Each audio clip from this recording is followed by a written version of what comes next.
Hello everyone. Today we are going to discuss about CBSE previous year question paper. As I discussed already that we will be having discussion of these sample papers or previous year board question paper on every Sunday. So this is the first question paper we are discussing today. Before starting question paper, let's have discussion on pattern of question paper. So as you can see on the screen, we are having total 33 questions which is divided into 5 sections. In section A, there will be 16 questions of 1 mark, MCQ type, but the last 4 questions will be of reason assertion type. It is basically based on the competitive questions. Section B consists of 5 questions from question number 17 to 21 for 2 marks each. Then section C will be having the 7 questions of 3 marks each. Section D is based on the case study where 2 questions will be there, question number 29 and 30, which will be of 4 marks each. And the last section and the most important section of the long questions of 5 marks, where you will be getting 3 questions which is having option. Each question is having one option where you can score good marks depending upon the condition which question you are attempting for. Here we are going to discuss how we will score good marks in these question papers. Let's see if we are talking about this particular question paper where you can find the MCQs you are solving. When you are reading question paper, it is very important to identify the long question first of all. That which question you are going to attempt in the exam, that is very important. So when you are reading time you have to utilize carefully so that you can select a good question for scoring 15 marks in long question. I'm going with the section A objective type. We will go little fast. First question में आप देख सकते हैं the question I have just taken the English version, लेकिन मैं उसको हिंदी में भी एक्सप्लेन करने की कोशिश करूंगा. Select the pathogen mismatched with the symptom of disease caused by it from the list given below. Like first है Entamoeba histolytica. So this is causing a kind of dysentery which causes constipation and abdominal pain. So this will be correct. You have to select and reject in the same way. Epidermophyton causes ringworm disease. So obviously lesions on the nail or dry scaly skin. Correct. Wuchereria bancrofti is causing filaria, which is a kind of chronic inflammation of lymphatic vessels of the lower limb. Absolutely right. And Haemophilus influenzae, it causes influenza, so there will be a problem of tracheal area, respiratory area. But here they are discussing about the intestinal passage. So this is the wrong option. So they are asking the mismatched. So which option will be correct? D. Next, important attributes belonging to a population but not to an individual.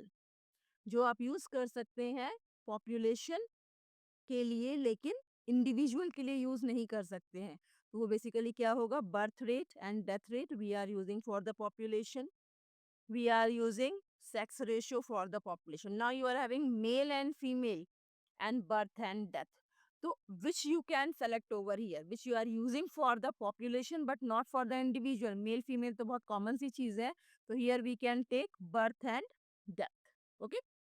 Select the correct option. This birth and death as well as male and female. So what you can take? 3 and 4. Do you have any option over here? Birth rate and death rate we are taking for the population but not for an individual, right?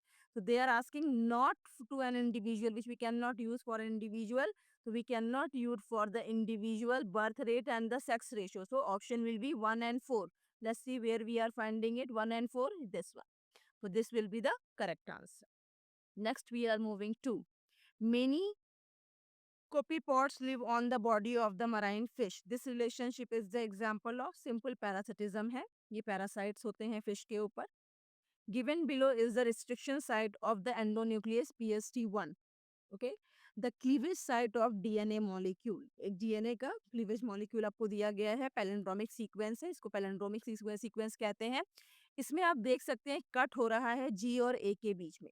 और यहाँ पर भी 3 prime side में cut हो रहा है G और A के बीच में. तो चारों में से कौन सा ऑप्शन आपको ठीक लग रहा है? अगर आप ध्यान से देखेंगे तो जी अलोन जहां बच रहा है आप इसको ऐसे कट करोगे, this will B cut in this way, and if you are cutting it in this way you will be getting your answer automatically. So this is the option where you are getting this segment.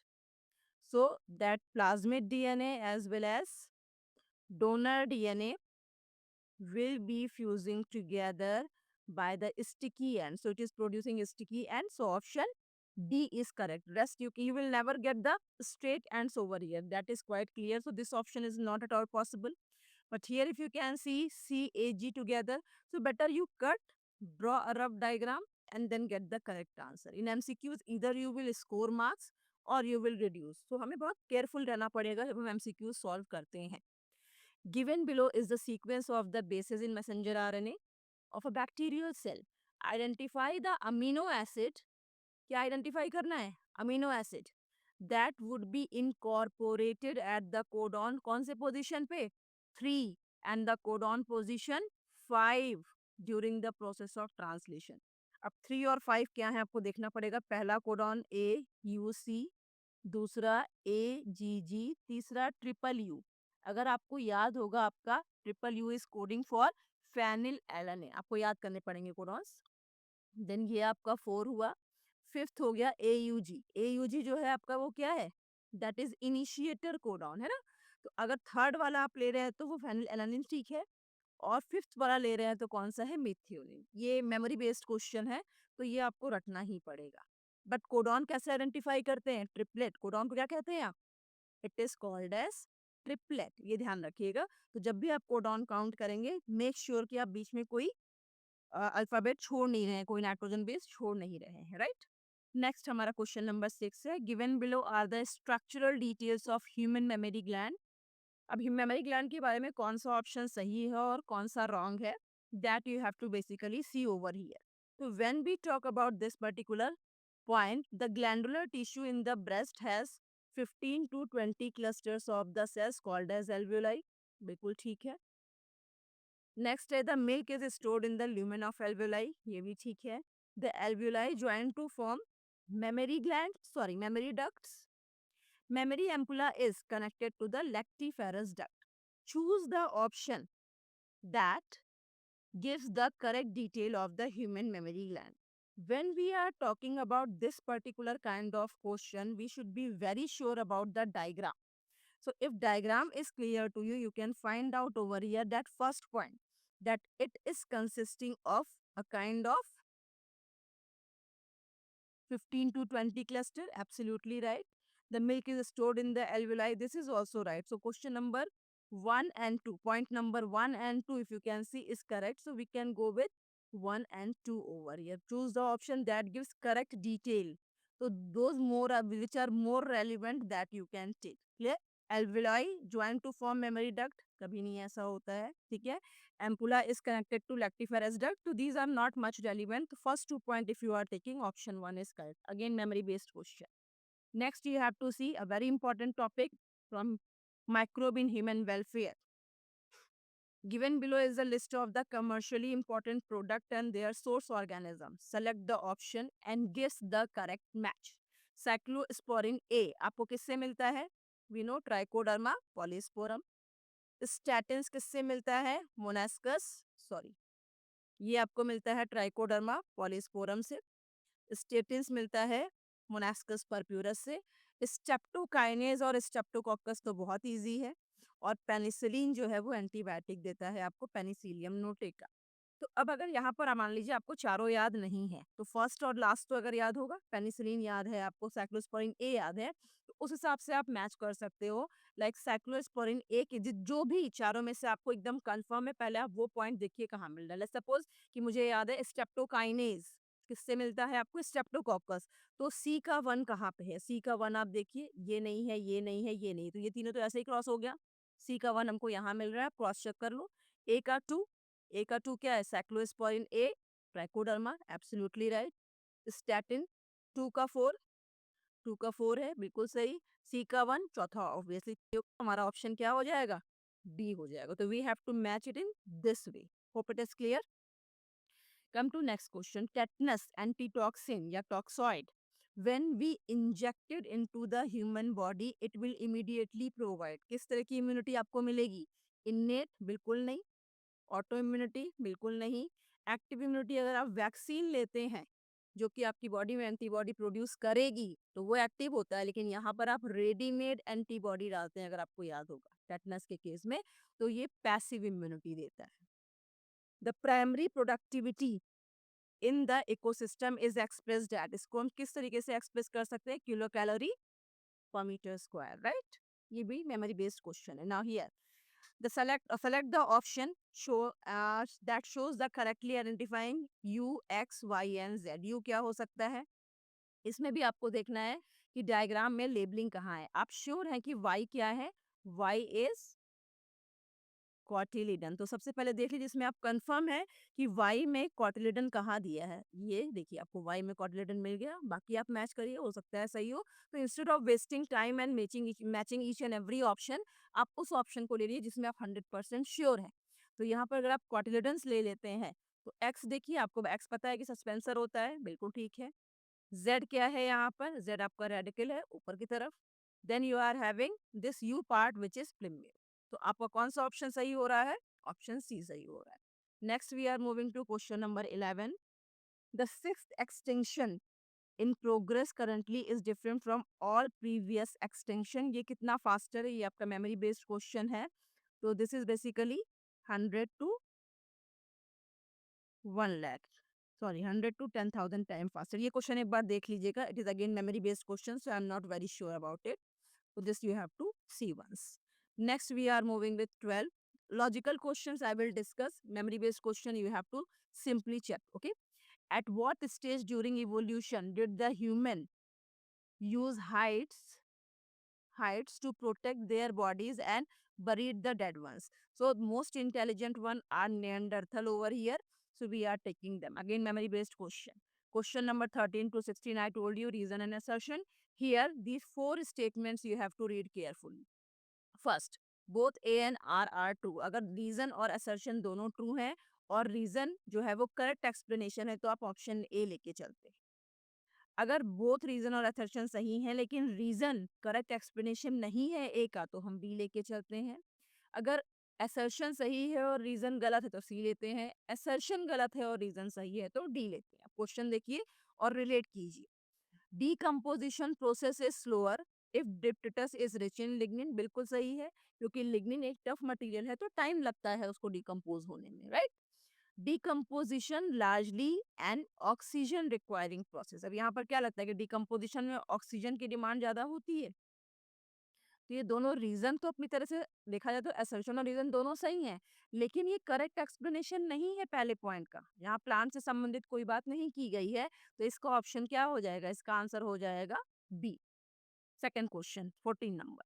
Determining the sex of an unborn child is followed by MTP is illegal practice. है illegal हम जानते हैं, लेकिन यहाँ क्या दिया है? Amniocentesis is a practice to test the presence of genetic disorder also. ये भी बात ठीक है, लेकिन क्या ये दोनों रिलेट हो रहे हैं?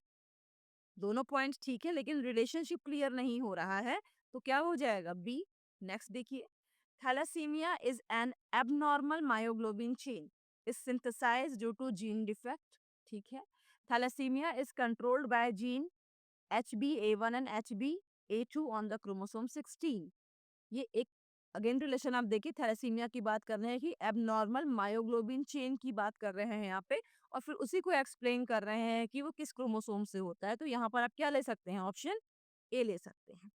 Synthetic oligonucleotide polymer are used during annealing in PCR. PCR अगर आपको याद होगा, annealing का मतलब होता है attachment of primer. तो attachment of primer कहाँ पे होता है? The primer bind to the double stranded DNA. क्या ये ठीक है? अगर आपको याद होगा तो प्राइमर हमेशा जो आपका ये स्ट्रैंड होता है, एक 3 प्राइम टू 5 प्राइम होता है और दूसरा क्या है 5 प्राइम टू 3 प्राइम. क्योंकि हमें सिंथेसिस यहाँ से, तो primer is always attached in front of the 3 prime strand so that synthesis will proceed in this way. तो primer is always attached on the single strand of the DNA, right, not on the double strand. तो यहाँ पर क्या है? Assertion सही है और reason wrong है. तो क्या ऑप्शन आ जाएगा आपका? सी आ जाएगा. Next, we are moving to section B with some logical reasons. I will discuss them. Name a genetically modified cereal crop having enhanced nutritional value.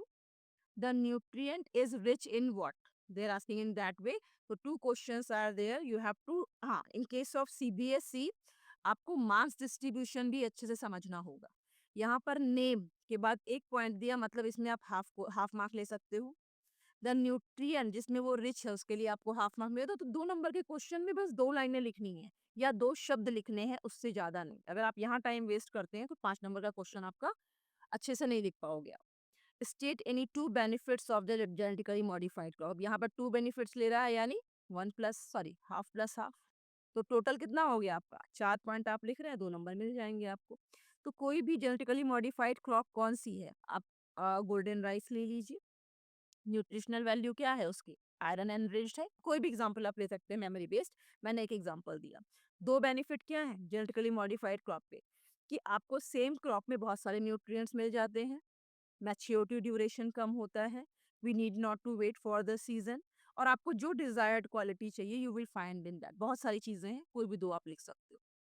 Bye Punnett square, by using the Punnett square, depict the genotype and phenotype of test cross where the green pod color is dominant. Capital G दिया है, इसका मतलब ये dominant है. आपको पता होगा Mendelian characters में, ट्रेट्स में.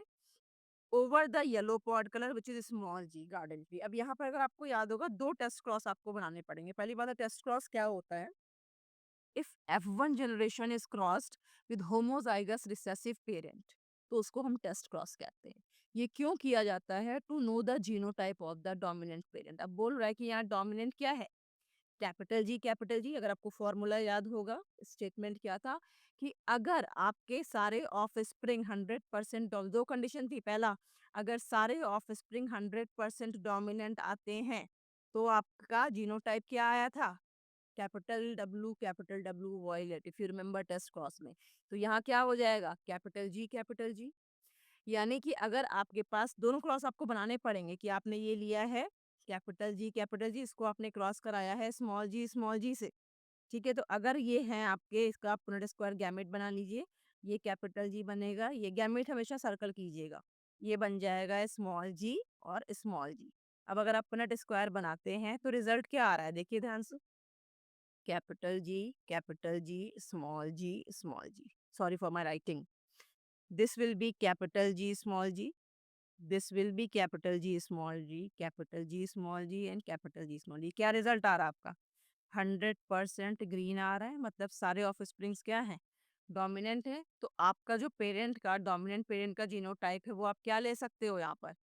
डोमिनेंट पेरेंट का जीनोटाइप क्या हो जाएगा? डोमिनेंट पेरेंट का जीनोटाइप आपने लिया था कैपिटल जी. दूसरा क्रॉस यहीं बना देते हैं हम. अगर यहाँ पर आप कैपिटल जी और स्मॉल जी लेते हैं एक पेरेंट को, और उसको आप क्रॉस कराते हैं स्मॉल जी, तो आपको F1 जनरेशन निकालनी है. अगर आप F1 जनरेशन निकाल रहे हैं तो कैसे निकलेगा? देखिए, इनके गैमीट हो जाएंगे कैपिटल जी एंड स्मॉल जी. इनके गैमीट हो जाएंगे स्मॉल जी. तो यहाँ पर आप ले लीजिए कैपिटल जी, स्मॉल जी, ठीक है. ये हो जाएगा कैपिटल जी. ठीक है, इस साइड से स्मॉल जी. इधर क्या हो जाएगा? स्मॉल जी. इधर क्या हो जाएगा? कैपिटल जी स्मॉल जी. ये स्मॉल जी. मतलब 50% ऑफ स्प्रिंग अगर आप ये दोनों लेके चल रहे हैं तो ये स्मॉल जी है. यानी ये क्या है? ये येलो है. ठीक है. और वहीं पर अगर आप ये वाले ऑफ स्प्रिंग ले लेते हैं, जस्ट मिनट, अगर आप ये वाले ऑफ स्प्रिंग लेते हैं जिसका जीनोटाइप क्या है? कैपिटल जी और स्मॉल जी है, ये देखिए. तो ये क्या आ जाएंगे? ये 50% आपके क्या हो जा रहे हैं? ये आपके ग्रीन पॉड हैं.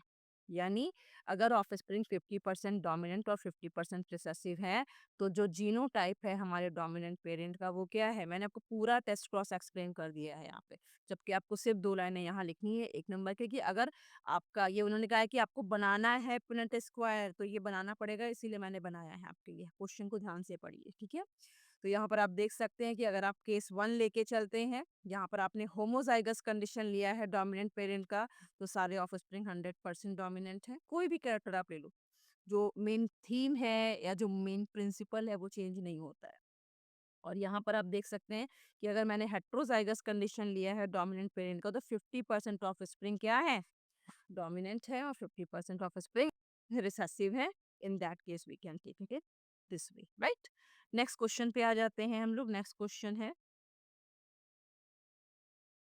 Question number 19. In question number 19 you can see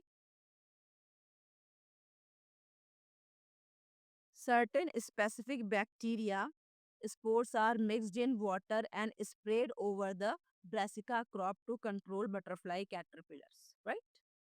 Name these bacterium and its mode of action. If you remember biotech के एप्लीकेशन में दिस क्वेश्चन वाज देयर. यहाँ पर दो क्वेश्चन आपसे पूछे गए हैं, तो what will be the answer to this.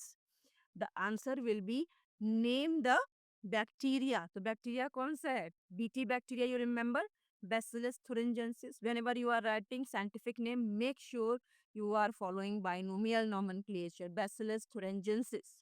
It's mode of action, mode of action पे एक नंबर है, या इसको ऐसे आप डिवाइड कर लीजिए, मोड ऑफ एक्शन 1.5 नंबर का है, नेम ऑफ बैक्टीरिया हाफ है. अपने आप डिवाइड करना सीखना होगा. तो यहाँ पर मोड ऑफ एक्शन में क्या है, बेसिकली दिस बैक्टीरिया जो बैक्सिलस थुरिंजेंसिस है, ये एक प्रोटॉक्सिन सिक्रीट करता है जिसको हम बीटी टॉक्सिन बोलते हैं.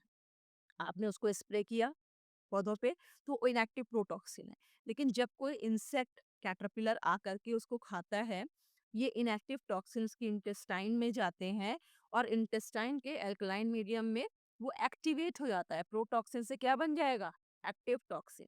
फिर ये टॉक्सिन उस कैटरपिलर की इंटेस्टाइन से फ्यूज हो जाता है. It will create pore in the intestine, swelling and lysis. Finally intestine फट जाती है और वो कैटरपिलर वहीं मर जाता है. तो ये बहुत अच्छा तरीका है nowadays for pest control, right. So just two things you have to write: mode of action in 4 points and the name of the bacterium. और अगला क्वेश्चन है, immunotherapy these days is one of the most efficient way of treatment of the cancer. The therapy evolved activates the immune system and destroys the tumor. अब write an example of one such biological response modifier used in immunotherapy. यहाँ पर हम लोग alpha interferon therapy use करते हैं. Why do patient need such substances if immune system is already working in the body? यहाँ पर हमारा immune system में ऑलरेडी, ठीक है, हमारे बहुत सारे डिजीजेस को ये कंट्रोल करता है, लेकिन हम लोग अल्फा इंटरफेरॉन, इंटरफेरॉन एक ऐसा केमिकल होता है जो वायरस की ग्रोथ को ग्रेजुअली कम कर देता है, तो डिजीज धीरे धीरे सप्रेस होने लगती है. तो इस ट्रीटमेंट में क्योंकि हमारे वायरस ने सिस्टम को बहुत वीक कर दिया है, तो these immunotherapy techniques are used to inactivate virus in some ways so that we can have the successful treatment. See, state what is contact inhibition. Normal condition में tumors develop नहीं होते हैं क्योंकि the cells which are surrounding a particular cell will not allow you can say uncontrolled cell division. अगर ये एक particular cell है मान लीजिए जिसको डिवाइड होने का मन है, लेकिन इसके आसपास के जो सेल्स हैं वो इसको डिवाइड होने से रोकते हैं, उसके ऊपर एक चेक रखते हैं, एक रोक लगा के रखते हैं, तो इसको हम कॉन्टैक्ट इनहिबिशन कहते हैं. तब ये ट्यूमर नहीं बन सकता. लेकिन जब ये कॉन्टैक्ट इनहिबिशन खत्म हो जाता है, ये सेल खूब डिवाइड करेगा, डिफरेंशिएट नहीं हो पाएगा, एक लंप बन जाएगा, that will cause tumour formation. तो contact inhibition I guess clear. 1 number contact inhibition के लिए ले लीजिए. ये आपका 2 ही नंबर का क्वेश्चन है, तो half half and one. Next, graph based question में कभी डरना नहीं है क्योंकि आंसर आपके ग्राफ में ही होते हैं. Next we are moving with the graph given below shows the number of primordial follicle जो कि एग बनाएंगे पर ovary in the women at different ages. अब यहाँ ले लीजिए, एक तरफ एज दिया है, एक तरफ फॉलिकल दिया हुआ है. एम आई राइट? ये देखिए, एक तरफ आपके प्राइमरी फॉलिकल्स दिए हुए हैं और एक तरफ एज दी हुई है. अब इसके ऊपर बेस्ड क्वेश्चन है, कोई दिमाग नहीं लगाना है. यहाँ पर जो ब्लैक कलर से है वो क्या है, प्री मेनोपॉजल वुमेन जिसके रेगुलर चल रहे हैं पीरियड्स. सेकंड जो हॉलो आपका स्क्वायर है, ये पेरी मेनोपॉजल वुमेन जिसके रेगुलर पीरियड्स चलते हैं after puberty. And post menopausal women जिसके मेंसेस कंप्लीट हो चुके हैं, ट्रायंगल. पहला क्वेश्चन सीधे ग्राफ से, what is the average age of the women at the onset of menopause. अब मेनोपॉज क्या है, पोस्ट मेनोपॉजल वुमेन यानी मेनोपॉज कंप्लीट हो गया उसके बाद किस एज में आपको ट्रायंगल मिल रहा है. ध्यान से देखिए कौन सा एज है ये, 40 से 50 के बीच का एज है, बस इतना ही लिख देना है, 40 से 50 age group. Next, at what age are maximum primordial follicle present in the ovary? Primordial follicle ये ब्लैक वाले किस एज ग्रुप में आपको सबसे ज्यादा मिल रहे हैं? यहाँ नंबर भी देखते जाओ, 1, 10, 100, 1000, 10,000, 1 लाख। तो सबसे ज्यादा कहाँ किस एज ग्रुप में आपको मिल रहे हैं ये फॉलिकल्स के नंबर? किस एज में मिल रहे हैं? तो ये अगर आप ध्यान दे पा रहे हैं तो ये आपका प्यूबर्टी के पहले के स्टेजेस हैं। तो this will B 10 years. Third question is also there. It's not there. So these you can take at what age maximum primordial follicle present in the ovary according to the given graph. So you can write 10 years of the age. So direct two questions, 1 plus 1. Here marks are given. Next we are moving to question number 21. Some species of insect and frog have evolved with various specific features that help them from being detected. कुछ ऐसे animals होते हैं जो अपने आप को अपने predator से छुपाने के लिए बहुत सारे टेक्निक यूज करते हैं या बहुत सारे मॉर्फोलॉजिकल चेंजेस आ जाते हैं। तो यहाँ पर दो एग्जांपल लिए गए हैं, कुछ फ्रॉग के और कुछ इंसेक्ट। ये ऐसा क्या करते हैं कि ये अपने प्रीडेटर से बच सके, ठीक है। Justify the statement by giving reason.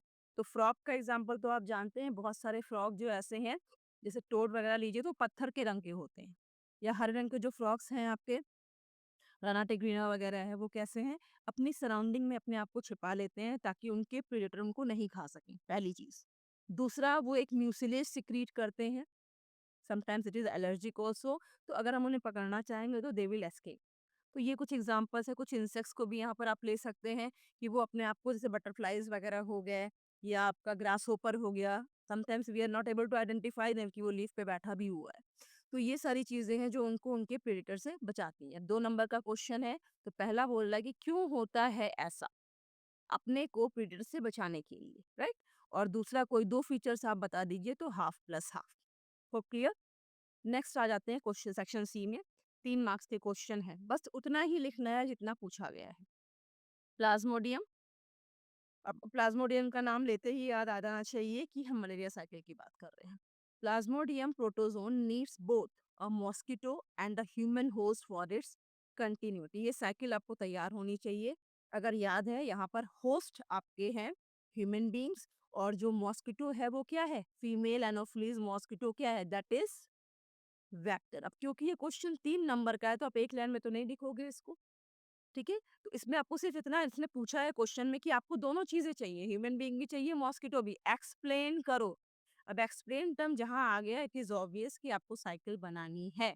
यहाँ पर आप खाली एक्सप्लेन करते जाएंगे और एक्सपेक्ट करेंगे फुल मार्क्स मिल जाए, तो थोड़ा मुश्किल है। तो यहाँ पर पूरी साइकिल या तो आप सेंटेंसेस में एक्सप्लेन कीजिए, और या तो फिर आपको वो डायग्राम बनाना है जिसमें आप बताएंगे कि जब कोई मॉस्किटो किसी हेल्दी ह्यूमन बीइंग को बाइट करता है तो उसकी बॉडी से क्या होता है। किसी भी मॉस्किटो के अंदर स्पोरोजोइट्स हैं, उसने हेल्दी ह्यूमन को बाइट किया तो स्पोरोजोन्स कहाँ चले गए, उसकी स्किन में, स्किन से उसके ब्लड में गए, ब्लड से फिर वो कहाँ जाते थे, याद होगा आपको, लिवर में जा रहे थे, वहाँ पर एसेक्सुअली रिप्रोड्यूस हो रहे थे। उसके बाद बहुत सारे वहाँ पर बन जाते थे आपके स्पोरोजोइट्स, फिर वो निकलते थे और हमारे आरबीसीज पे अटैक कर रहे थे।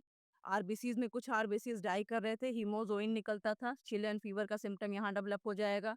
और बाकी क्या बना रहे थे, गैमेटोसाइट। अब ये गैमेटोसाइट जो है, ये हमारे पेशेंट की बॉडी के अंदर है। इस पेशेंट को अब यहाँ से लेकर के यहाँ तक का स्टेज किसके अंदर हुआ, ह्यूमन बीइंग के अंदर। अब कोई मॉस्किटो अगर आकर के इसको बाइट करेगा और मेल और फीमेल दोनों गैमेटोसाइट को पिक करता है, तब ही ये साइकिल कंटिन्यू होगी, क्योंकि मॉस्किटो की बॉडी के अंदर फर्टिलाइजेशन होना है मॉस्किटो की गट में।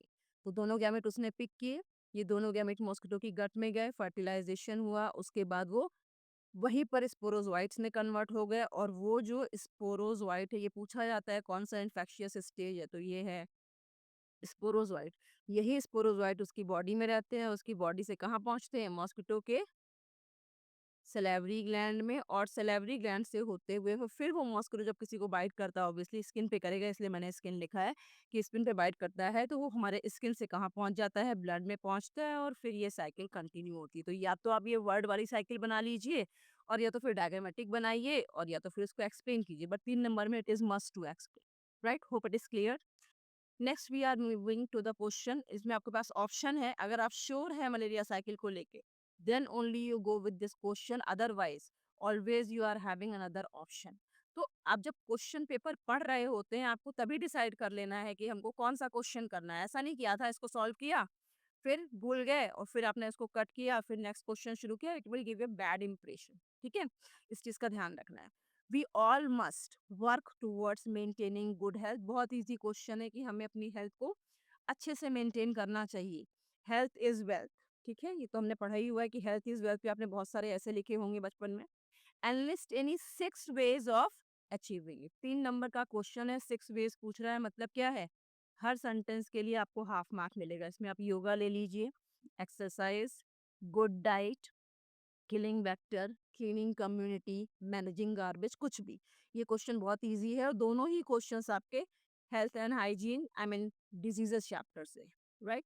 Next we are moving to the biodiversity plays a very important role in many ecosystem services that that nature provides. Nature ने हमें बहुत कुछ दिया हुआ है, बहुत सारी इकोलॉजिकल सर्विसेज दी हुई हैं। अब यहाँ पर 3 कैटेगरी थी, अगर आपको याद होगा, broadly utilitarian, narrowly utilitarian and ethical issues. तो describe any two broadly. Broadly में क्या आता है, इफ यू रिमेंबर, वो चीजें for which we can not pay. Oxygen हो गया, ब्यूटी हो गया, बर्ड्स का साउंड हो गया।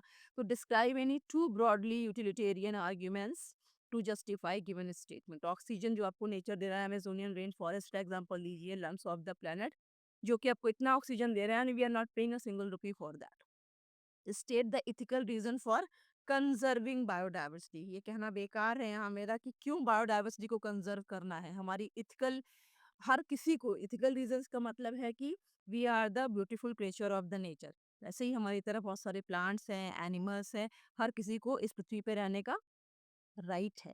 तो it is our moral duty, we are sharing this planet earth together, so it's our moral duty to protect these animals. तो यहाँ पर आपको 2 क्वेश्चंस हैं जिसमें आपको 2 ब्रॉडली यूटिलिटेरियन यहाँ डिस्कस करने हैं, मतलब ये 2 नंबर का क्वेश्चन हो गया, एंड 1 इथिकल रीजन पूछ रहा है। तो ये कितने नंबर का हो सकता है, this will be of 1 mark only. Next we are moving up with the next question. Next question क्या है यहाँ पर, नेम द, क्वेश्चन नंबर 24 की बात कर रहे हैं, 3 नंबर का क्वेश्चन है, name and explain the surgical contraceptive method. अब यहाँ जहाँ एक्सप्लेन टर्म आ जाएगा, immediately we have to keep in the mind कि डायग्राम बनाना पड़ सकता है। Method that can be adopted for male partner. अब यहाँ दोनों नहीं पूछा है, 3 नंबर के लिए एक सेंटेंस मांग रहा है कि भाई उस मेथड का नाम बता दो जो सर्जिकल कॉन्ट्रासेप्टिव मेथड है मेल्स के लिए। तो वो क्या है, वैसेक्टोमी है। तो आप 2 लाइन लिख पाओगे, मैक्सिमम लिखोगे कि दिस नेम इज वैसेक्टोमी, जिसके लिए आपको हाफ मार्क मिल जाएगा, और फिर ये कैसे होता है उसके लिए 1 मार्क मिल सकता है, चलो 1.5 मिल जाएगा। लेकिन व्हाट अबाउट 1 मोर मार्क।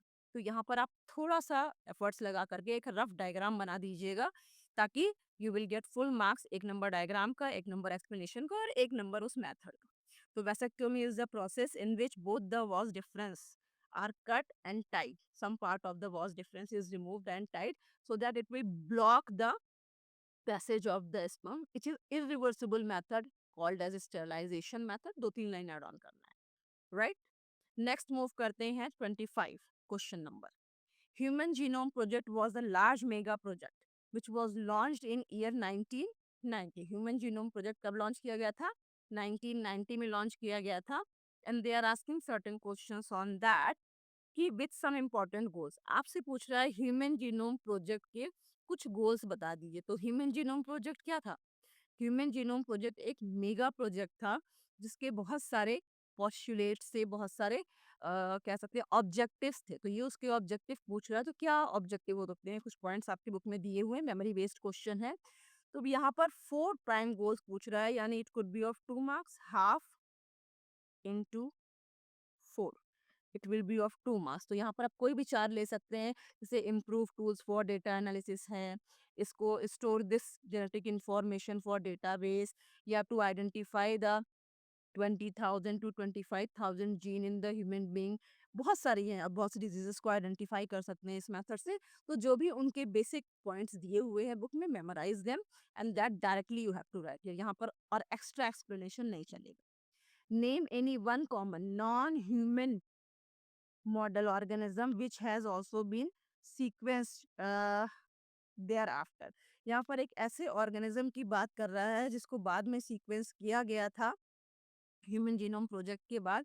कौन से ऑर्गेनिज्म को सीक्वेंस किया गया था, that we have to see over here. इस क्वेश्चन का आंसर मैं आपको देती हूँ। पहले आप ह्यूमन जीनोम प्रोजेक्ट के पॉइंट्स मुझे बताएंगे प्लीज, कौन कौन से पॉइंट्स हो सकते हैं, you have to enlist that, right. Next, we are moving with the one non-human animal model. I'll be giving you the answer of this. Just keep a hold on it. Next, we are moving to the question number 26. One major approaches of crop improvement program is artificial hybridization. यानी यहाँ पर क्या करना है, पूरा process आपको याद होना चाहिए. Explain the steps involved in making sure that only the desired pollen grain pollinate the stigma of a bisexual flower by a plant breeder. यहाँ पर आपको एक्सप्लेन करने बोल रहा है कि आर्टिफिशियल हाइब्रिडाइजेशन का हम कैसे इन्फॉर्म करोगे, कैसे एक्सप्लेन करोगे कि आर्टिफिशियल हाइब्रिडाइजेशन क्या होता है। तो सबसे पहले चीज यहाँ पर आपको देखनी है कि artificial hybridization is a technique, define कर दो एक नंबर के लिए, in which we are pollinating the plant with the desired pollen grain to get the desired variety. अब आप उसको एक्सप्लेन कैसे करेंगे, that you have to see. तो इसको एक्सप्लेन करने के लिए सबसे अच्छी चीज क्या है, दैट आप स्टेप बाय स्टेप इसको ले लेंगे कि आपने पहले पेरेंट प्लांट को सेलेक्ट किया, कौन कौन सा पेरेंट प्लांट को आपने सेलेक्ट किया है। तो सबसे पहला प्लांट जो आप सेलेक्ट कर रहे हैं वो है, मान लीजिए मस्टर्ड का है, जिसकी क्वालिटी अच्छी है, जिसकी क्वांटिटी अच्छी है। तो अब जिसकी क्वालिटी अच्छी है आपने उसके पॉलन ग्रेन्स को स्प्रेड करना है, जिसकी क्वांटिटी अच्छी है। तो जिसकी क्वांटिटी अच्छी है आपने उस प्लांट को एज अ फीमेल ले लिया। तो सबसे पहले आपको क्या करना है, उसमें से एंथर्स को रिमूव करना है, and process of removing anther is called as emasculation. फिर उसके स्टिग्मा को क्या कर देना है, कवर कर देना है। क्यों कवर करना है stigma, so that undesired pollen grain will not contaminate it, right. जब इसको आप कवर कर देते हैं तो आप श्योर है कि कोई अनडिजायर्ड पॉलन ग्रेन इसको क्या नहीं करेगा, कंटामिनेट नहीं करेगा। उसके बाद जब आपको डिजायर्ड पॉलन ग्रेन आपको मिल जाते हैं, आप उनको कलेक्ट कर लेते हैं। तो कलेक्ट करने के बाद क्या करिएगा, कलेक्ट करने के बाद आप उसको स्प्रे करते हैं, किसके ऊपर, जिसको आपने फीमेल प्लांट बनाया है। तो आप उसको स्प्रे करने के बाद फिर से कवर करते हैं, उसको बोलते हैं rebagging. After this you will surely get the desired pollen, I mean desired seed set जो आपको चाहिए। चांसेस हैं दैट यू मे, अब जेनेटिक इंजीनियरिंग में तो एकदम स्पेसिफिक रिजल्ट मिलता है, लेकिन यहाँ पर चांसेस हैं that you will surely get a better variety. तो ये सारे स्टेप आप एक्सप्लेन करेंगे तो स्टेप्स के लिए आपको मिल जाते हैं 2 नंबर, और हाइब्रिडाइजेशन की डेफिनेशन के लिए मिल जाता है 1 नंबर। तो क्वेश्चन को क्लासिफाई करिए और अकॉर्डिंगली एक्सप्लेन कीजिए, बहुत ज़्यादा एक्सप्लेन करने की ज़रूरत नहीं है।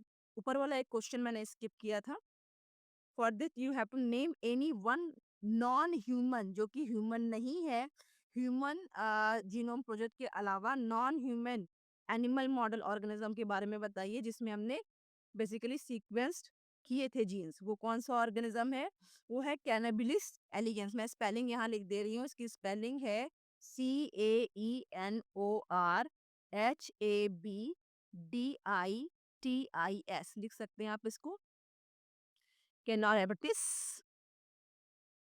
एलिगेन, ELEGANS। ये वो ऑर्गेनिज्म है, इसका नाम मुझे याद नहीं आ रहा था इसलिए मैंने आपको होल्ड पे डाला था। तो this is the organism where you will write for 1 mark, you will get this answer, right? ANAENORHABDITIS, right? ELEGANS. This is the answer of question number 25. Now move to question number 27.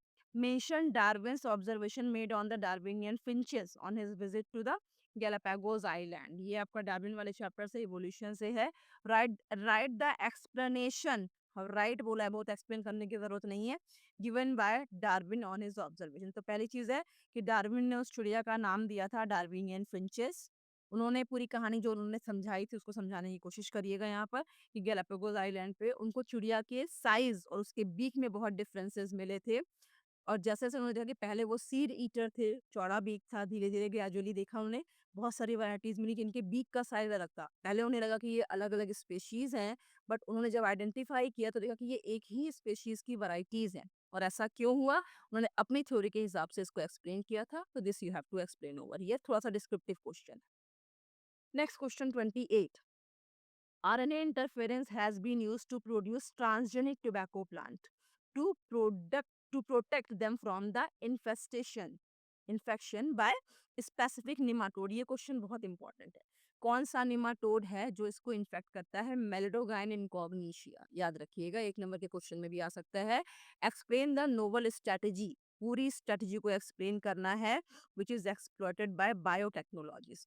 ये applications of biotechnology का chapter है, जहाँ पे आप एक crop को, tobacco की crop को प्रोटेक्ट करते हैं एक निमाटोड से। आपने आरएनए साइलेंसिंग की बात सुनी होगी, इसको आईआरएन लिखा जाता था। तो आरएनए साइलेंसिंग का मतलब यहाँ पर, या आरएनए इंटरफेरेंस का मतलब क्या है यहाँ पे, कि आप एक डबल स्ट्रैंडेड आरएनए क्रिएट करते हैं by transferring the nematode specific genes into the plant। और जब आपने nematode specific genes को एग्रोबैक्टीरियम ट्यूमिफेशियंस वेक्टर की हेल्प से टोबैको प्लांट में डाल दिया। टोबैको प्लांट के अंदर 2 तरह के आरएनए बनेंगे, sense RNA and antisense RNA. वो सेंस और एंटी सेंस आरएनए क्या है? कॉम्प्लीमेंट्री है, तो वो क्या बनाएंगे? It will make a double standard RNA. और जब ये डबल स्टैंडर्ड आरएनए बन जाएगा तो it will not allow nematode to show translation. Double standard डालने का ट्रांसलेशन नहीं हो सकता है, उसकी प्रोटीन सिंथेसिस रुक जाएगी एंड निमाटोड विल डाई। तो पूरा प्रोसेस आपको एक्सप्लेन करना है। 3 नंबर में पहला 1 नंबर आपका हो जाएगा निमाटोड के नाम के लिए, और 2 नंबर हो जाएगा आरएनए साइलेंसिंग की प्रोसेस को एक्सप्लेन करने के लिए। Thus we have finished this question. आप लोगों को बेसिकली डर लगता होगा ये केस स्टडी वाले क्वेश्चन में, लेकिन फैक्ट ये है कि ये क्वेश्चन ज़्यादा इजी होते हैं, क्योंकि ये आपको समझना है और आंसर करना है। बस ध्यान से पढ़ना है इसको रीडिंग टाइम में। When a microorganism invades a host, a definite sequence of event usually leading to the infection and disease. पता है हमें, causing the suffering to the host. जब सिम्टम डेवलप हो जाते हैं, डिजीज बढ़ जाती है। This process is called as pathogenesis. Once the microorganism overcome the defence system of the host, development of disease takes place and it follows a certain sequence of the event that is shown in the graph। Again graph, डरने की जरूरत नहीं है। Study the graph given below for the sequence of events leading to appearance of disease and answer the following question। अब graph को पहले ध्यान से देखिए, क्या दिया है यहाँ पर? एक एक्सिस पर टाइम दिया हुआ है और एक एक्सिस पर नंबर ऑफ माइक्रो ऑर्गेनिज्म यानी पैथोजन दिया हुआ।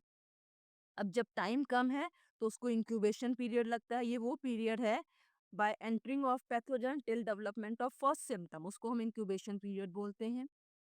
जब ये सिम्टम्स डेवलप हो जाते हैं, सॉरी, जब डिजीज बढ़ने लग जाती है तो क्या होता है? नंबर ऑफ पैथोजन बॉडी में बढ़ गए हैं तो डिजीज बढ़ गई है, इलनेस हो गया। अब इलनेस के बाद का है डेथ। अगर हमारा इम्यून सिस्टम स्ट्रांग है तो इस डिजीज को कंट्रोल करने की कोशिश करेगा, और अगर इम्यून सिस्टम स्ट्रांग नहीं है, इम्यून सिस्टम से ज़्यादा स्ट्रांग हमारी पैथोजन है, फाइट नहीं हो पा रही है बॉडी के अंदर, सेकेंडरी रिस्पॉन्स अच्छा नहीं है, तो क्या होगा? डेथ हो जाएगी। मेडिकल ट्रीटमेंट फेल हो गया और फिर पीरियड ऑफ डिक्लाइन आपको दिखाया गया। तो बहुत ईजी सा ग्राफ है, ग्राफ देख के कभी डरते नहीं हैं। अब क्वेश्चन क्या पूछ रहा है देखिए, अगर आपको ये समझ में आ गया है, पहले ग्राफ समझिए, then you answer it. In which period according to the graph there are maximum chances of person transmitting the disease. कोई भी डिजीज ट्रांसमिट कब होती है? जब पता चलता है कि कोई बीमार है। जैसे अगर अगर मान लीजिए कफ एंड कोल्ड है, तो पहला बैक्टीरिया अंदर गया तब तो कफ एंड कोल्ड डेवलप नहीं होता है ना। It will increase its number, develop certain symptoms. तो ये जो है पीरियड ऑफ इलनेस है। तो पीरियड ऑफ इलनेस वो स्टेज है, सिकनेस वो स्टेज है जब हम डिजीज को ट्रांसमिट करने की कंडीशन में होते हैं, ठीक है, क्योंकि नंबर ऑफ पैथोजन बढ़ चुका है। Right, number 1 question, study the graph and right what is an incubation period. मैंने भी आपको बताया, इसको डिफाइन करना है। Incubation period is the period between the entry of the pathogen in the body and development of the first symptom। Incubation period हो गया। Name a sexually transmitted disease can which can easily be transmitted during this period। बहुत सी disease का नाम दिमाग में आया होगा, लेकिन देखिए अगला क्वेश्चन आंसर दे रहा है। Name the specific type of lymphocyte. Lymphocyte से संबंधित कौन सा एसटीडी है आपका? That is attacked by the pathogen in this disease. तो आपको हिंट तो दे दिया क्वेश्चन ने कि वो कौन सी डिजीज है जो आपके लिम्फेटिक सिस्टम पे अटैक करती है। एड्स है, एसटीडी है। और ये हमारे किस लिम्फोसाइट पे काम कर रही है? ये कर रही है T lymphocyte. Right, you will get your answer over here. बिल्कुल डायरेक्ट, कोई ग्राफ पे डायरेक्ट क्वेश्चन होते हैं, ज्यादा लिखना नहीं है, just one word one sentence and you will get answer. उसके अलावा एक और ऑप्शन दिया है, draw the schematic diagram of antibody. ये आपका चैप्टर में दिया हुआ था, H2H2, 2 heavy chain 2 light chain, वो डायग्राम आप बना लेंगे 2 नंबर के लिए। इन विच पीरियड, अब ग्राफ से ही संबंधित है ये क्वेश्चन भी, in which period the number of immune cells performing antibodies, antibodies कब बनते हैं, जब डिजीज हो जाती है उसके बाद, will be highest in the person suffering from pneumonia.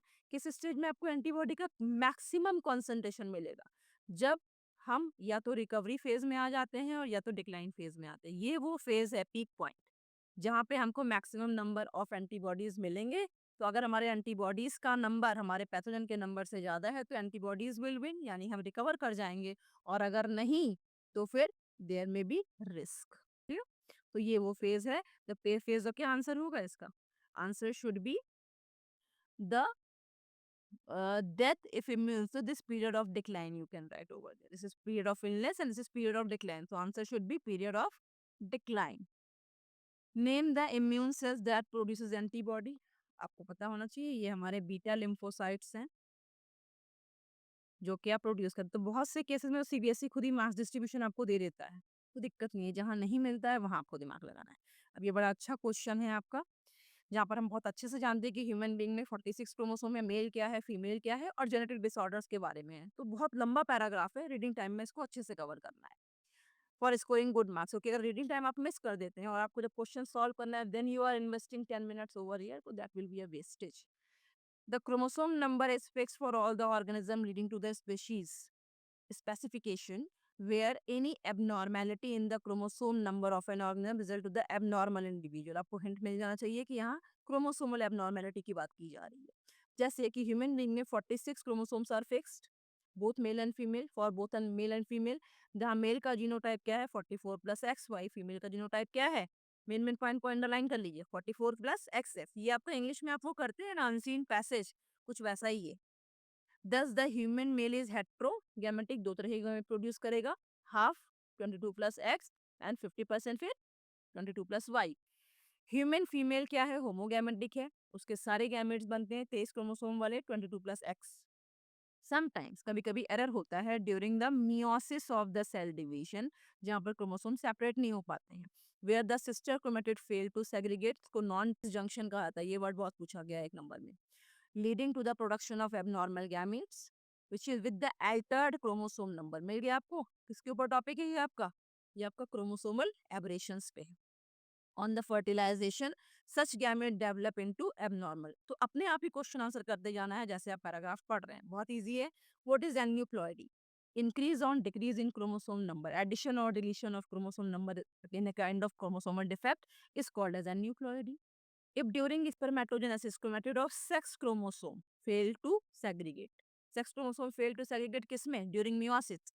Write the different types of gamete with altered chromosome number that could be produced। अब देखिए, इन ड्यूरिंग स्पर्मेटोजेनेसिस, अब यहाँ पर हम फीमेल के बारे में अगर सोचते हैं तो हमारा आंसर गलत हो जाएगा। किसकी बात की गई है? आपको एक वर्ड पे ध्यान देना है, स्पर्मेटोजेनेसिस, यानी किसकी बात कर रहे हैं ये बात कर रहे हैं सिर्फ मेल की। कि अगर आप मेल के पास 40, कितने क्रोमोसोम होते हैं हमारे मेल में? हमारे पास होते हैं 46 क्रोमोसोम, जिसको आप लिखते हैं 44 plus X Y.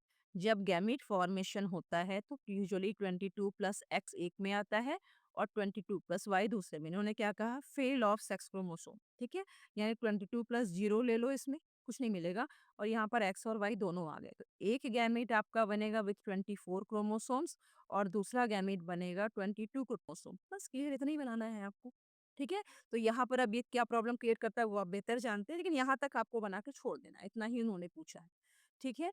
Next question है कि आप कैसे बनाइएगा, उन्होंने पूछा ना कि आप इसको बनाना है, right only the different types of gamete. ये देखिए क्वेश्चन है, बस सिर्फ आपको दोनों टाइप का गैमेट लिखना है, तो आपने लिख दिया। एक है with both the X Y chromosome, अगला है ओनली 22 नो सेक्स क्रोमोसोम, ठीक है। अब थर्ड कंडीशन में पूछता है अ नॉर्मल ह्यूमन बीइंग, जिसमें मेल के क्रोमोसोम 22 प्लस वाई है, fertilize with the ovum with 22 plus X, defective egg है। नेम द डिसऑर्डर, याद हो गया होगा आपको, यहाँ कैसे हम लोग ऐड करते हैं, male plus female is equal to zygote, ठीक है। तो अब ये जाइगोट जो आपका बनेगा कैसे बनेगा, ठीक है। मेल आपका ले रहे हैं आप 22 प्लस वाई, फीमेल ले रहे हैं प्लस 22 प्लस क्या है एक्स एक्स, जोड़ दो दोनों को, क्या हो जाएगा 44 हो जाएगा। 44 प्लस एक्स एक्स वाई, ये कौन सा जीनोम है?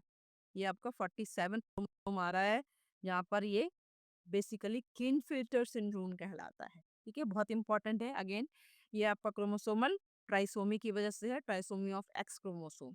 जब ट्राइसोमी वाला, तो देखो ये मेल के फीचर्स भी शो करेगा, फीमेल भी। तो बेसिकली मस्कुलाइन डेवलपमेंट है, लेकिन ब्रेस्ट डेवलपमेंट हो जाता है उन मेल्स में। तो ये जो है स्टेराइल होते हैं।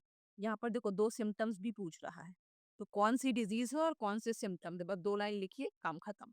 तो यहाँ पर डिजीज है क्लिनफिल्टर सिंड्रोम। क्या स्पेलिंग है? KLINEFELTER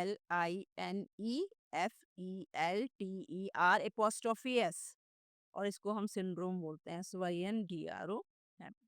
तो क्लिनफिल्टर सिंड्रोम के लिए आपको मिल जाएगा 1 नंबर, और 2 सिम्टम मतलब हाफ हाफ। ब्रेस्ट डेवलपमेंट लिख दीजिएगा, और यहाँ पर आप क्या लिख सकते हैं? They are sterile. ठीक है, और कोई भी 2 पॉइंट जो आपको ठीक लगते हैं। क्वेश्चन नंबर सी में देखिए, name the best known most common autosomal aneuploid abnormality in the human. Autosomal aneuploid abnormality कौन सी है? It could be sickle cell anaemia और थैलेसीमिया। ऑटोसोमल है ना, एन्यूप्लॉयड है। यहाँ पर एन्यूप्लॉयडी की अगर बात करते हैं, तो एन्यूप्लॉयडी का मतलब एडिशन और डिलीशन ऑफ क्रोमोसोम, तो that you can take over here, right. Next we are moving with question number, this is question number what? अच्छा, we have discussed about these two uh, case studies we have just finished. Now we are moving with the next point. Down syndrome. Sorry, यहाँ पर one thing I have to add over here. Sorry. I have just made one mistake. The mistake is it is causing aneuploid. मतलब sickle cell anaemia is genetic disorder. Aneuploid की बात करेंगे तो इसमें आपका 21st chromosome add हो रहा था ना, डाउन सिंड्रोम होगा इसका answer. It should be down syndrome. Down syndrome में आपको पता होगा क्या होता है, genotype 44 plus 21st chromosome plus वो एक्स एक्स भी हो सकता है फीमेल के केस में, और मेल के केस में क्या होता है, ये 44 plus 21st plus X Y. तो यहाँ पर ये ध्यान रखना होगा कि ये डाउन सिंड्रोम होगा। उसमें राउंड एग ये हेड होता है, पार्शली ओपन माउथ, और वो short palms and all that we will discuss. Now the last question and the most important question where you have to spend 45 minutes. Let's 15 minutes for each long question you have to give you over here. So I just give you the hint what you have to do. Question number 31. Only 3 questions left. How and why is charging of transfer RNA essential in the process of translation? Genetics से एक long question आता ही आता है। तो translation में charging क्यों करना है ट्रांसफर आने का? It requires ATP and it is required for activation of this one amino acids which are basically scattered in the cytoplasm. तो ये चार्ज ट्रांसफर आरएनए जाकर के सेलेक्टेड अमीनो एसिड को उठाता है, और इस प्रोसेस को हम अमीनो असाइलेशन भी कहते हैं, if you remember.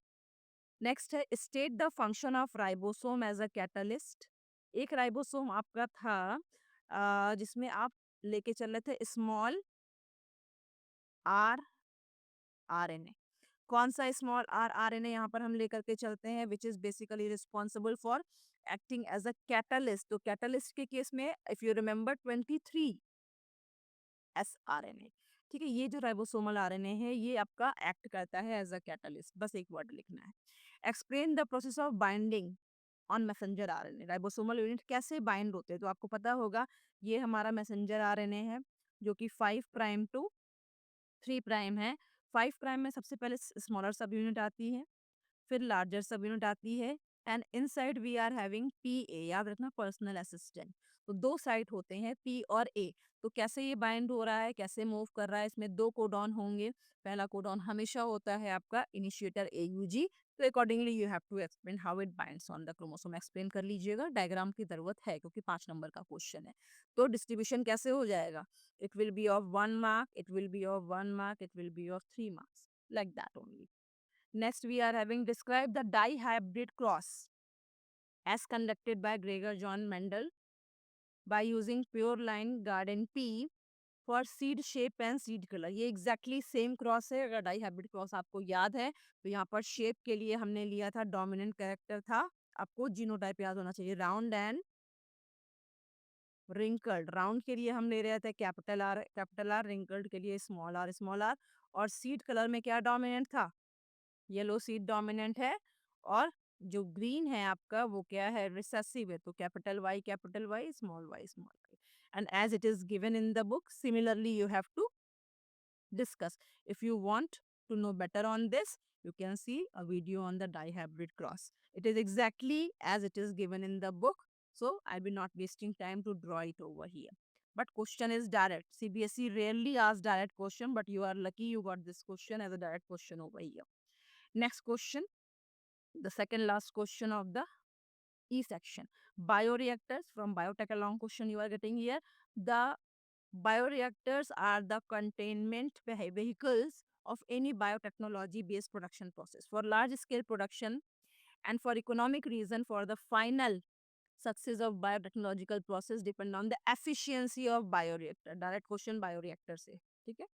Answer the following question. List the operational guidelines that must be adhered to so as to achieve optimization of the bioreactor system. मतलब बायोरिएक्टर में वो क्या क्या चीज़ें होती हैं जो आपको ऑप्टिमम रिजल्ट देती हैं. तो फोम कंट्रोलिंग सिस्टम है, टाइम सेट कर सकते हैं, इनलेट है, आउटलेट है, बहुत सारी चीज़ें उसमें आपको दी हुई हैं. तो यहाँ पर कुछ 3-4 आप एक्सप्लेन कर लीजिएगा तो it will be of 2 marks for you. Mention the phase of the growth we refer to the statement of optimization growth. What is this optimization growth that we have to discuss here? And the metabolic activity of the cell. तो the phase of the growth जो ये पूछ रहे हैं यहाँ पर कौन सी growth होगी? एक्सपोनेंशियल फेज बोलते हैं इसको. तो मैक्सिमम बस एक वर्ड लिखना है, एक्सपोनेंशियल.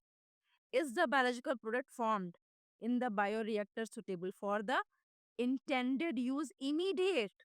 डाउनस्ट्रीम प्रोसेसिंग करते हैं, याद है आपको? तो डाउनस्ट्रीम प्रोसेसिंग में क्या करते हैं कि जो प्रोडक्ट निकल रहा है उसमें बहुत सारे प्रोटीन है, अनवांटेड थिंग्स है, तो उसको पहले हम प्यूरिफाई करते हैं, क्लिनिकली टेस्ट करते हैं, फिर कमर्शियलाइज करते हैं. तो वो तीनों प्रोसेस करने के बाद ही हम इसको यूज करेंगे. तो इसका आंसर नो होगा. फिर रीजन मांग रहा है तो आप रीजन बताएंगे कि हमें 3 काम करेंगे, प्यूरिफाई करेंगे, क्लिनिकल टेस्ट करेंगे और फिर कमर्शियलाइज करेंगे. इसका एक आपको अल्टरनेटिव दिया गया है. Eco R1 has played a very significant role in the recombinant DNA technology. आपका restriction enzyme है. ये क्या है? इको R1 आप कहाँ से ये वर्ड लेकर के आते हैं? तो आपको पता होना चाहिए जो पहला वर्ड है वो एस्केरेशिया कोलाई, वो आपका जेनेरिक नेम, जो उसका जेनेटिक नेम है, स्पेसिफिक और जेनेटिक एस्केरेशिया जो नेम होता है वहां से ये आया है. एस्केरेशिया की स्पेलिंग आपको पता होना चाहिए यहाँ पर correct, otherwise you will lose marks. तो स्पेलिंग है ESCH. I am writing it for you somewhere. Okay, writing it here only. ESCHERICHIA. एस्केरेशिया आ जाएगा आपका ई के लिए, ठीक है. फिर आपका CO क्या आ गया? CO मतलब कोलाई, उसका स्पीशीज नेम हो गया. R क्या हो गया? R हो गया स्ट्रेन, रफ स्ट्रेन है ना, रफ स्ट्रेन ऑफ बैक्टीरिया. और ए है सीक्वेंस ऑफ डिस्कवरी. तो इस तरीके से आपको एक R1 मिलता है. ये हमको लगता है 2 नंबर का क्वेश्चन होना चाहिए. Right the recognition site and the cleavage site for this. तो रिकॉग्निशन साइट तो आपको पता है क्या है? GAATTC. इधर आ जाएगा GAATTC. तो इसको आप चाहे 5 प्राइम टू 3 प्राइम इधर से पढ़ो या 5 प्राइम टू 3 प्राइम इधर से पढ़ो, सेम है. इसका साइड कट कैसे होता है अभी आपको बताया था, ये ऐसे यहाँ से कट होता है, पीछे हम लोग ये डिस्कस कर चुके हैं. तो it will produce the sticky and, if you remember, right. इस तरह से हमने डेवलप किया था. तो वो स्टिकी एंड प्रोड्यूस होगा, हम लोगों ने फर्स्ट सेक्शन में पढ़ा है इसको. Next question, what are the protruding end. अभी मैंने आपको बताया इसको हम स्टिकी एंड्स बोलते हैं. Produced by this restriction enzyme called. Describe their role in the formation of recombinant DNA. Donor का स्टिकी एंड, आपके डोनर डीएनए का स्टिकी एंड प्लाज्मिड डीएनए से फ्यूज हो जाता है and you will be getting your result over here, the strong bonding of the recombinant DNA. Now the last question is, explain the monosporic development of embryo sac from reproduction chapter. Unit is that only male and female both they have given, like male plant as well as animal, I meant to say. So explain the monosporic development of embryo sac in the ovule. तो आपको अगर याद होगा इसका video मैंने already बना के डाला हुआ है कि ओव्यूल में 4 मेगा स्पोर बनते हैं, 3 डिजेनरेट कर जाते हैं, ये एक बचता है. ये जो एक बच गया ये एक क्या करेगा? ये एक आपका 7 सेल्ड 8 न्यूक्लियड एम्ब्रियो सैक बनाएगा. तो पूरा डेवलपमेंट ऑफ फीमेल गैमेटोफाइट आपको यहाँ पे डिस्कस करना है और लास्ट में ये डायग्राम बनाना है जहाँ पे 3 आपके चलाजा के साइड पर है एंटीपोडस, माइक्रोपैलर साइड पे है एगापेटो और बीच में सेंट्रल सेल. तो ये पूरा प्रोसेस आपको एक्सप्लेन करना है. Video is already there for reference, you can see. Draw the diagram of a mature embryo sac of an angiosperm. Angiospermic ovule and label 4 parts, सारे पार्ट ही लेबल कर देना। अब देखो, जब आप एम्ब्रियो सैक ओव्यूल के अंदर बना रहे हो तो चलाजा माइक्रोपाइल क्लियर है, लेकिन जब बाहर बना रहे हो तो ये चीज़ ध्यान रखना कि जो चलाजा साइड पे उसको लिखो चलाज़ल पोल, और जो माइक्रोपाइलर साइड है वहाँ लिखना होगा micropylar pole for the full marks, otherwise you may lose marks over here. So 3 marks for explanation, 2 marks for diagram. Very good question from 5 marks. Now the last question, explain the formation of placenta after the implantation in the human female. आपको trophoblast याद होगा तो आपको uterus का diagram यहाँ पर बनाना पड़ेगा। किस तरीके से प्लासेंटा डेवलपमेंट हो रहा है, that you have to explain over here, and then that trophoblast of the blastocyst is responsible for formation of placenta, उसको भी एक्सप्लेन करना है। लॉन्ग क्वेश्चन में आप जितना एक्सप्लेन कर सकते हो you will get better marks over ये यूट्रस है, जैसा आपकी बुक में डायग्राम दिया है तो वहाँ प्लेसेंटा डेवलपमेंट यहाँ दिखाया गया है। तो अगर ये एम्ब्रियो है, इसका जो ट्रोफोब्लास्ट है वो इस तरह की विलाई डेवलप करता है जिसको कोरियोनिक विलाई कहते हैं, और वहीं पर यूट्रस के जो विलाई होते हैं वो निकलते हैं और वो दोनों विलाई जो हैं आपस में फ्यूज कर जाते हैं, और जब ये जो फ्यूज स्ट्रक्चर बन गया यहाँ पे, इसी को हम क्या बोलते हैं, that is called as placenta. Diagram बहुत सुंदर बनाने की जरूरत नहीं है, diagram should be clear with the label कि ये आपने क्या ड्रॉ किया है, आपको बताना होगा कि ये यूट्रस है और ये हमारा प्लासेंटा है, और ये जो हमारा एम्ब्रियो डेवलप हो रहा है ये डेवलप हो रहा है, आप इसको एम्ब्रियो लिख दीजिए, पहले फीटस लिखोगे, नेक्स्ट भी यार एम्ब्रियो के बाद फिर फीटस बनेगा जब डेवलप हो जाएंगे हाथ पैर या डिजिट्स इसमें, ठीक है, तो अकॉर्डिंगली यू कैन लेबल। अब draw the diagram showing the human fitness, साफ साफ लिख ही दिया 5 मार्क्स में फॉर योर हेल्प कि डायग्राम बनाओगे 2 नंबर मिलेगा, नहीं बनाओ सिर्फ 3 नंबर मिलेगा कि प्लासेंटा कैसे बनता है। तो वो जो 4-5 लाइनें मैंने आपको बताई हैं that you have to explain over here. That's all, this is first try, hope you like this, and if still you have some queries on this, kindly let me know.